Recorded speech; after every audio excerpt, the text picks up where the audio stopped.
Welcome to Winter in South Africa. We decided to speak about seasonal depression today, also better known as seasonal affective disorder. This is more than just winter blues.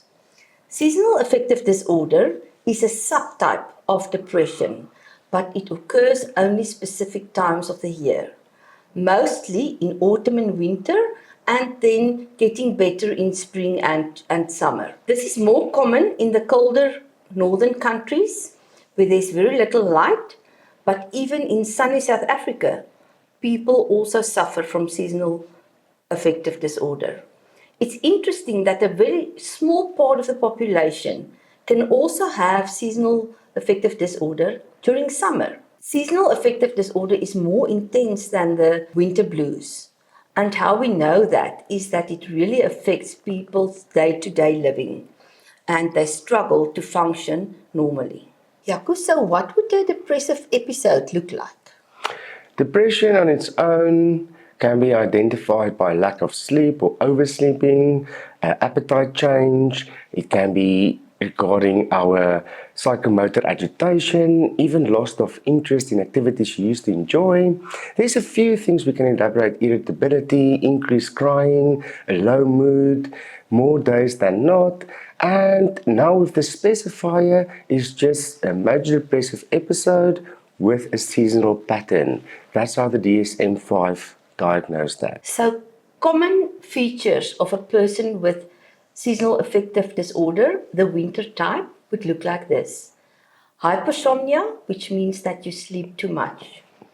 Increased appetite, a craving for carbohydrates, low energy, withdrawing socially. How this differs from the common major depression is that you usually in a common depression see insomnia, where people struggle to sleep, and loss of appetite. People who are more prone to seasonal affective disorder are, funnily enough, women, more than men.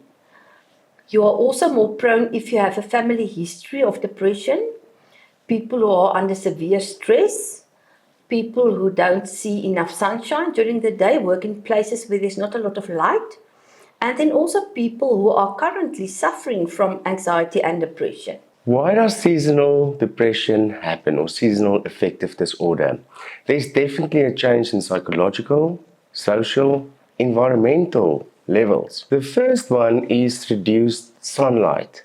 Now, reduced sunlight means there's less absorption of vitamin D, and that everything can affect the serotonin and dopamine levels in our blood, and that will increase the amount of mood disturbance that we experience. The second one we have to look at is the circadian rhythm. The sun sets earlier and rises later, and that change affects our sleeping patterns. The third one we can look at is melatonin. Our body produces melatonin as a sleep hormone, and we are more inclined to oversleep, like Este mentioned, the hypersomnolence. Due to the winter and the extreme cold, we also exercise less. So the whole activity that increases serotonin and dopamine will definitely have an effect on our mood. So those four reasons are the major ones why there is a change in our mood. So the question would be, what can we do to manage seasonal affective disorder? The first point will be to have more sunlight and light exposure. It is important to, in winter time, have at least 20 to 30 minutes a day sunlight exposure. If you work in an office, it's difficult. So what I would suggest is to take 10-minute breaks 3 times a day just to stand outside in the sun or have your coffee outside in the sun. The next point will be to open your curtains within the first half an hour that you wake up to get that sunlight early in the morning when your brain is starting to wake up. It's also important to not take long naps during daytime. So if you nap during daytime in the winter, make it a maximum of 20 to 30 minutes and then rather keep a set schedule for your sleep. For example, go to bed every night at 10 o'clock and wake up every morning at 6 o'clock. It's very important to have this consistent sleeping pattern. That's one of the biggest things that help for seasonal affective disorder. You can also use light therapy lamps for 20 to 30 minutes a day. There are research on that shows that it can help. And then over weekends, it's important to do activities outside, even though it is cold. Walk your dog or do some gardening. So it's all about spending more time in the sunlight. The second one would be physical activity. We don't need to run every day, but take a walk twice, 3 times a week. You don't need to join a gym to become active. You can dance in front of the heater. Also, you can, when you wake up in the morning and you open the curtains like Este mentioned, you just do some yoga stretches and exercising lightly just to get that motion and everything right back into your body. So I think physical exercise is important. Don't think as sweating every day, just to become more active. The next point is social connection. We tend to stay at home and isolate ourselves during winter, but we need social connection for our mood. So if you tend to get seasonal affective disorder, try to have at least one coffee date a week with someone, which is very important because people also tend to slack on self-care when they have seasonal affective disorder. They go for days without showering or even combing their hair. So if you have a coffee date, you have to get up, put on decent clothes, and go out. Also see that you still attend things that you would have attended in the past, like concerts or church. It's very important to go out of your house, but before that, get up, shower, dress, and then have your social connection with people. Fourthly, nutrition. Add some protein to your breakfast to maintain your blood sugar levels throughout the day. Enough water and healthy fruit and vegetables throughout the winter months. Sleep hygiene is very important for people who struggle with seasonal affective disorder.